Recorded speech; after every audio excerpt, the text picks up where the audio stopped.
Selleks, et vabastada nimetajat ehk siis seda murru alumist osa irratsionaalsusest ehk siis sellest juurest siin, tuleb seda põhimõtteliselt lihtsalt laiendada. Kui ma laiendan seda nüüd siin sama asjaga, mis siin kõige all on, siis ma saangi tast lahti. Mis siis juhtub on see, ma tegelikult teen selle teise värviga sellega, mida ma teda laiendan. Mis juhtub on see, et mul jääb siia 1, siia jääb ruutjuur 2. Minu ma korrutan kumbagi neist ruutjuur 2-ga, mis siis murru peal tähendab seda, et murru peale nüüd jääbki ruutjuur 2. Aga kuna siin on põhimõtteliselt ruutjuur 2 korrutada ruutjuur 2, mis tähendab, et meil on põhimõtteliselt ruutjuur 2 ruudus, siis see ruut ja see ruutjuur siin söövad üksteist ära. Ehk mul jääb midagi sellist alles. Ja nüüd see nimetaja ongi irratsionaalsusest vabastatud. Siin on teine näide ka. Laiendan seda samuti ruutjuur 2-ga, mis sealt saab. Kõigepealt loomulikult juure alune jääb alles. Nüüd korrutan kumbagi seda ruutjuur 2-ga. Murru peale jääb nüüd 2 ruutjuur 2. Juure all jälle ruutjuur 2 justkui ruudus. Viib selleni, et siin on 2. Ja siin on 2 ruutjuur 2. Ja nüüd ma saan taandada ju. See 2 ja see 2 söövad üksteist ära. Ja vastuseks jääb lihtsalt ruutjuur 2. Nii siin kolmandas näites, nüüd meil on 3. astme juur. Ja mida me peaksime tegema, et sellest lahti saada? Me peaksime mõtlema, millise arvuga me peame seda nüüd korrutama selleks, et see juur sealt ära läheks. Nii et siin ma mõtlen niimoodi, et kui mul on mingisugune arv, millega ma saan siis seda nüüd korrutada, seda 2 siin, et ma saaksin sellest lahti siin.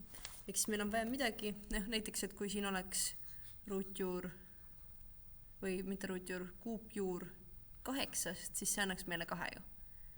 Eks meil on vaja midagi, mis annaks meile kokku midagi, mida me saame 2-ga korrutada, et siia juure alla tuleks 8. Ja see oleks näiteks ju 4. Ehk siis ma saan seda siin kuupjuur 4-ga korrutada. Mis annab mulle, siin on jätkuvalt samad arvud, aga nüüd ma korrutan seda kuupjuur 4-ga. Siis mis edasi saab on see, et juure peal või murrujoone peal on ikka täpselt sama asi, see ei muutu, aga juure all või mitte juure all, murrujoone all, mis juhtub on nüüd niimoodi, et ma saan ju korrutada selle 2, selle 4-ga. Mis lõpuks annab mulle kokku 4, korrutada kuupjuur 4 ja murrujoone all kuupjuur 8, mis on sama, mis on 2. Ja murrujoone peal jätkuvalt niimoodi. Ja nüüd ma saan taandada. Siin on 2, siin on 4 ja vastusesse jääb selline tulemus. Ja täpselt sama loogika kehtib ka siis, kui me tegeleme siis tundmatutega, mitte tingimata arvudega. Jälle saan laiendada.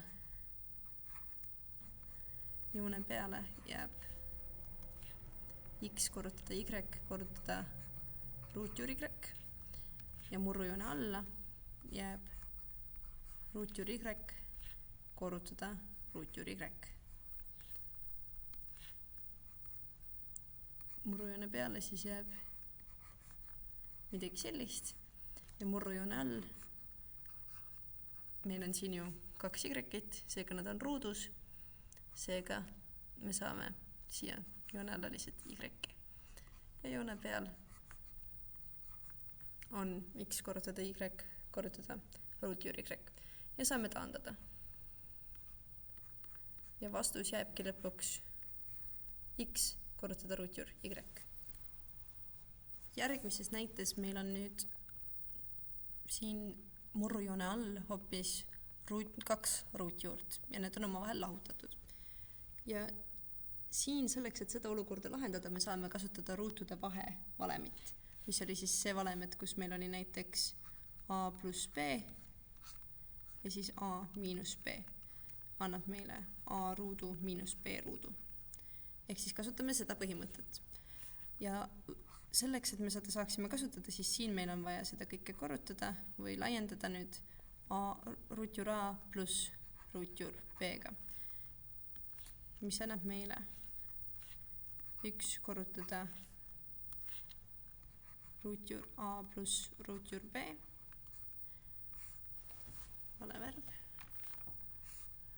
ja murrujoone alla ruutjuur a miinus ruutjuur b korrutada ruutjuur a pluss ruutjuur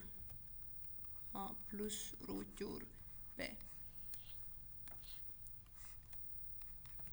Murrujoone peale jääb ikkagi ruutjuur a pluss ruutjuur b, aga murrujoone alla nüüd kasutades ruutude vahevalemi seda vastust saame a miinus b. Sellepärast, et kui sul on ruutjuur a korrutada ruutjuur a, siis see on ju sama, mis a. Ja kui sul on sama asi b-dega, siis on samuti vastus b. Ehk siis saab kasutada ruutude vahevalemit. Ja sama ruutude vahevalemit saab kasutada ka siis, kui meil on tegemist arvudega, mitte ainult tundmatutega. Ehk siis siin ma laiendan 5 miinus ruutjuur 7, samuti kasutades jälle seda sama valemit siin. Mul on selle kohta ka video, kui see täpselt ei ole enam meeles, kuidas see käis. Ja siia meil jääb siis ruutjuur 5 pluss ruutjuur 7. Ja siis korrutame seda ruutjuur, vale värv. Ruutjuur 5 miinus ruutjuur 7. Ja siia siis alla samuti ruutjuur 5 miinus ruutjuur 7. Edasi saame siit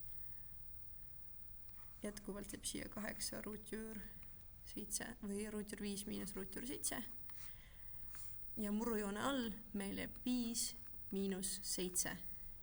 Ehk murrujoone alla jääb miinus 2, sellepärast et 5 miinus 7 on miinus 2.